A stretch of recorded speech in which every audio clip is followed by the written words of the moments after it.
জয় মা তারা। মা তারা অ্যাস্ট্রোলজি চ্যানেলের পক্ষ থেকে সকলকে জানাই আন্তরিক শুভেচ্ছা।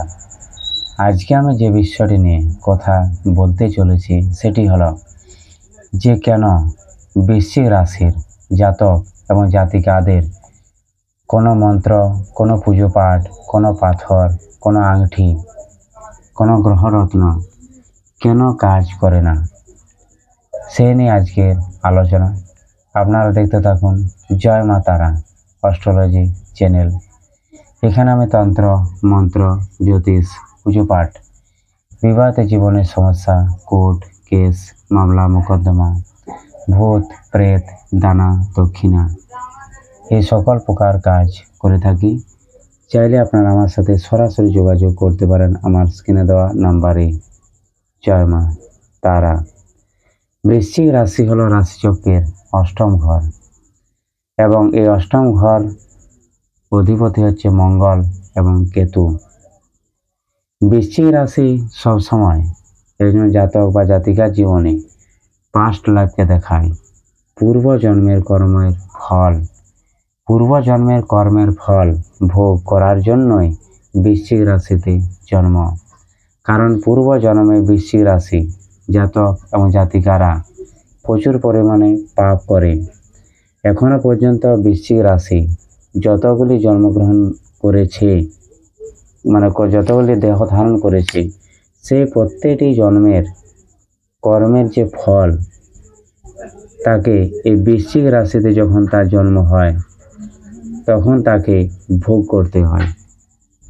তার জন্য বৃশ্চিক রাশির জাতক এবং জাতিকাদের কোনো মন্ত্র, কোনো তন্ত্র, কোনো জ্যোতিষ, কোনো আংটি, কোনো পাথর কাজ করে না। যদি বৃশ্চিক রাশির জাতক এবং জাতিকারা পূর্বজন্ম সম্পর্কে জানতে চায়, তাদেরকে অবশ্যই তাদের জন্মছকে যে দিক্কান চার্ট রয়েছে সেই দিক্কান চার্টকে অবশ্যই ফলো করতে হবে। এবং এই দিক্কান চার্টে আছে আসল রহস্য। কারণ বৃশ্চিক রাশি পূর্বজন্মকে দেখায়। কারণ এরা পূর্বজন্মে ভগবান শিবের কাছে অবস্থান করে এবং খুব শিবভক্ত হয়, এবং সেই জন্মে কোনো না কোনো একটা ভুল বা ত্রুটি হয়ে যায় তাদের হাতে, এবং শিব কর্তৃক অভিশাপ প্রাপ্ত হয়ে এই মর্তধামে বৃশ্চিক রাশিতে জন্মগ্রহণ করে তার যে কর্মের যে ফল তাকে ভোগ করতে হয়।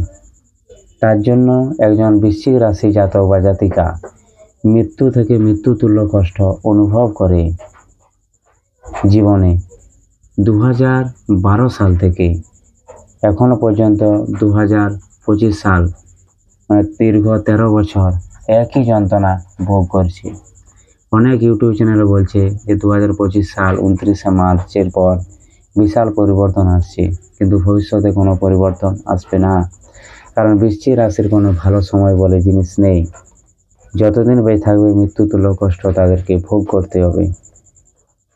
কারণ বৃশ্চিক রাশির কোনোদিন যদি ভালো সময় আসে সেটা সবার আগে আমি বুঝতে পারবো। কারণ আমার নিজের বৃশ্চিক রাশি, অনুরাধা নক্ষত্র এবং মীন লগ্ন। আমি যে কথাগুলো বললাম অবশ্যই আপনারা মন দিয়ে শুনবেন এবং আমার কমেন্ট বক্সে অবশ্যই আপনারা জানাবেন যে আমি যে কথাটা বললাম কতটা গুরুত্ব আছে। এই বলে এখানে ভিডিও শেষ করছি। জয় মা তারা।